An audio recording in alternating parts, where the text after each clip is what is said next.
Hi, this is Don McAllister, and welcome to another edition of Screencasts Online for Mac. This week I'm going to cover an extremely useful utility, and that's PowerPhotos by Fat Cat Software. PowerPhotos is a great utility designed to be used with the new Apple Photos application. It has many features, such as allowing you to manage and organize multiple photo libraries, viewing and searching across multiple libraries without opening Photos itself. You can view detailed photo metadata, as well as finding duplicate photos. And it also allows you to easily migrate your Aperture and iPhoto libraries across to Photos. So let's take a look at PowerPhotos. Now this is the product page for PowerPhotos over on fatcatsoftware.com. You might be familiar with the name Fat Cat Software. They have an application called iPhoto Library Manager, which we've covered in the past, a great utility for managing iPhoto libraries. But naturally, now that Photos is out, they've moved on to Photos and created PowerPhotos. Before we look at the application itself, though, just a quick word about registration. There are two versions. In fact, there's one version of the app, but you can actually buy a license for the app, and they've been very generous in what you can do with the unlicensed version. Pretty much everything except for if you look for duplicates, you can only find them using the unregistered version, whereas with the licensed version you can mark duplicate photos for deletion. Very useful. And also in the migration of iPhoto libraries, just 2 libraries at a time for the unlicensed version, but unlimited libraries at a time for the licensed version. So the licensed version is $19.95. Now, if you already have a license for iPhoto Library Manager 4, you actually do get a free copy of PowerPhotos. So check that out first. But I've actually downloaded and installed the application. But before we actually do that, though, let's pull up a new Finder window. And I'm just going to show you my current libraries.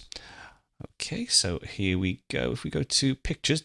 Right, I currently have 3 libraries on this particular machine, 3 libraries that I'm using. Now, if you've followed the Photos shows I've already done, you'll know that within Photos, you can only have a single library that will synchronize with your iCloud photo library.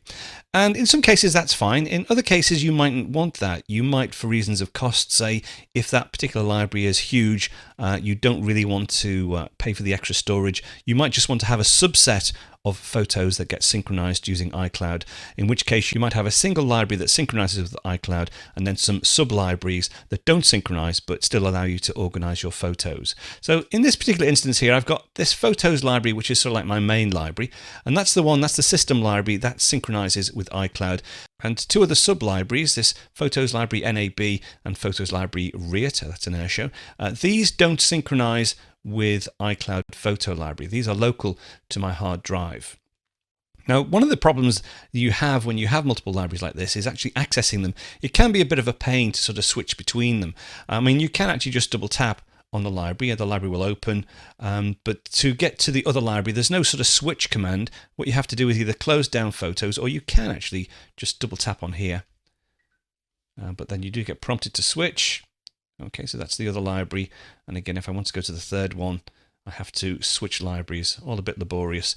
I can also, if I just close this one down, I can also hold down the Alt key when running Photos, and we'll get this Choose Library dialog box. But again, I can only really view one library at a time. I can't search between libraries. You know, pretty much each library is treated as a bit of a silo. But let me close this down. So let's run PowerPhotos. And we'll get this different interface. Right, so at the moment I can see my main library here, and you can see in this sidebar, this is my iCloud library. So this particular one is the one that is synchronized with iCloud. Now the last one I opened was the REAT one, the Airshow one, and you'll see this little green tick. This shows this was the Photos app that was last opened. The other one is missing, so I can add that in. If I just hit the plus, let's say add existing library. And the one I want is that one, Photos Library NAB. We'll say add. To get the full version of this tutorial completely for free, as well as immediate access to over 500 other Apple-related tutorials, all you need to do is visit scofree.com to register for your 14-day no-obligation free trial Screencasts Online membership. So that's scofree.com to register for your 14-day free trial membership.